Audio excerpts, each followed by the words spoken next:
Should you still buy iPhone 8? Well, I've had the iPhone 8 for about 9 months now, and I want to share with you the experience I've had with this device and if it's still worth it. Now, the iPhone 8 is definitely the least popular iPhone that's probably out there in terms of all of them. I mean, I looked it up and I seen that it's actually number 10 on that list. So I'll show you, I'll leave a link down below where I seen that list. But at the same time, you know, the iPhone 8 is also cheaper than an iPhone 10, gives you most of the same specifications, but the iPhone 10 easily overshadowed this phone because of its OLED screen, its newer design, it's the future of the iPhone. And when we talk about should you still buy it, think about the forward-thinking perspective as in a few months down the line, because we're only 3 months away from an LCD iPhone that's going to replace the iPhone 8. So Apple also introduced the iOS 12 just about a month ago, and that's going to improve the speed of older iPhones. So that makes this even a harder sell in the iPhone 8. So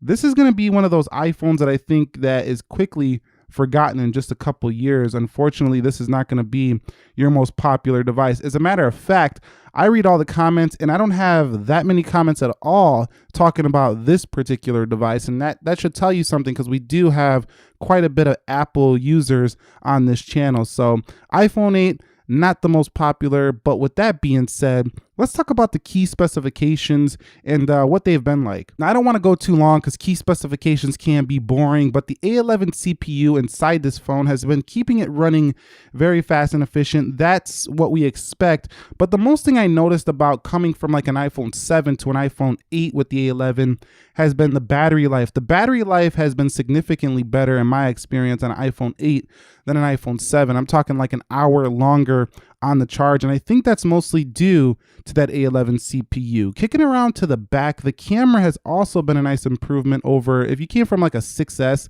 definitely a nice improvement here in the camera, specifically in low light, and video, really good video on this device as well if you're going to be doing 4K 60. So that's a couple of the key specs I really liked, is that the camera has gotten much better and so has the processor in this device. 2 GB of RAM has been enough for this device. I don't find myself ever needing more than that on iOS. You know, I don't even notice a difference between this and a 3 GB of RAM iOS phone. I mean, there's really no noticeable difference, even though this has 2 gigs of RAM. So that spec doesn't really matter too much. I want to talk a little bit about the build quality. Now, this phone has been dropped a couple of times, so I do have some nicks here along the edge, as you can see on camera right here. So right there, nick, and then a nick down here, a nick over here, and a little crack over here on the glass by the camera.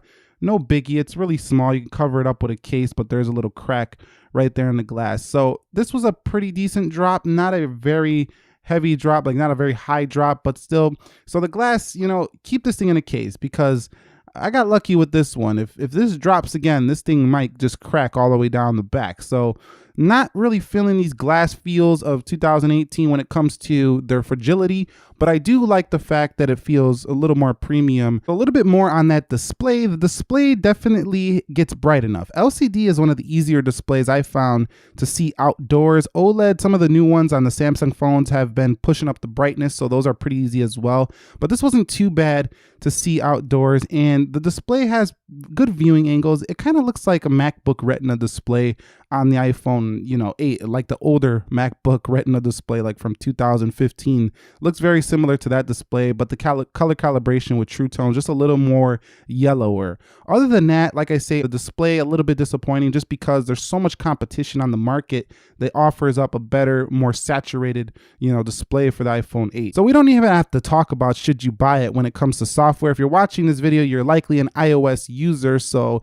iOS 12 is going to make this phone even better, even faster, and 11.4 has been running pretty slick on the iPhone 8, no issue. So I haven't been having as much bugs as I had when this phone first came out. So the iPhone 8 definitely crashed a few times when it first came out, but it's really slick and smooth on 11.4, and it's only going to get better with 12 and some new features. So of course, the software front, always a win on this iPhone series. So yeah, software is still good, no problem. We don't need to discuss that too much further. Now, when it comes to the battery life for the iPhone 8, if you're thinking about buying one of these in terms of battery, here's another area that is kind of funny, because This phone, while it does improve on the iPhone 7, I'm pretty sure that Apple's newer, larger iPhone LCD is going to get a larger battery. I mean, you're not going to make a 6.1-inch phone with a less efficient battery. So this, again, when they upgrade to the new LCD iPhone, this is going to be improved as well. And I think we're going to do away with, having two LCD phones. There's just going to be one this year that should replace the Plus series and this series. So while battery life on this can easily get you through a day, if you're a heavy user, you might want to stick it out and just wait for the LCD iPhone coming later this year. But battery life overall, I'm getting a solid 5 hours screen time and usage, definitely most of the day. But this one doesn't quite last as long as the iPhone 10 or the iPhone 8 Plus. Those go just a little bit more than this phone. I'm going to say maybe 30 to 45 minutes longer in my use experience over the iPhone 8. But definitely pretty good for a smaller device for sure. What about the audio quality for the iPhone 8? Well, having no headphone jack is kind of a bummer still, but you know what? We've come to accept that as Apple users. That is gone and probably not coming back to any of these iPhones going forward. But the actual speakers on the phone are pretty loud, as you can hear right there with that T-Mobile ad. So what does 4 years do to a flagship smartphone? Today we revisit the Samsung. Haven't had an issue, and it's actually quite nice to have really loud speakers on a smaller device. You typically get louder speakers on a bigger device because they got more room for components, but on a smaller device, it's really nice to have this, because if you take a look at like a smaller iPhone from years ago, like the iPhone 6, the speakers are just night and day better on the iPhone 8. So the audio quality on the external anyway, cover that up and you can still hear it. Covering that up is about how an iPhone 6 sounds.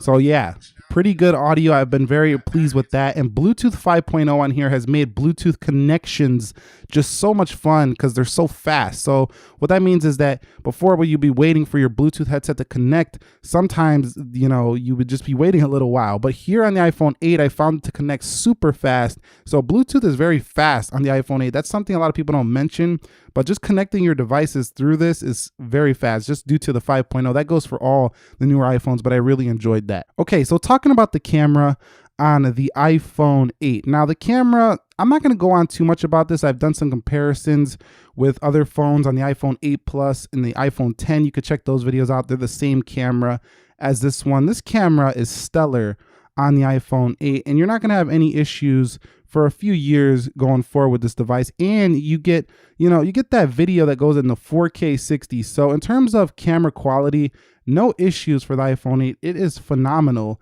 and definitely can replace most point and shoots. So this is a really strong performer when it comes to the camera department. Very natural colors, very detailed photos, as you can see right there. I mean, it's just incredible what this camera can do. So when it comes to that department, you still get the same, iPhone software as it's always been: pano, square, video, slow-mo, time-lapse, and selfie quality is also much improved over some older iPhones. You get your filters right here. I still wish they would put, those video settings right in the camera, all the settings, as a matter of fact, right in the camera.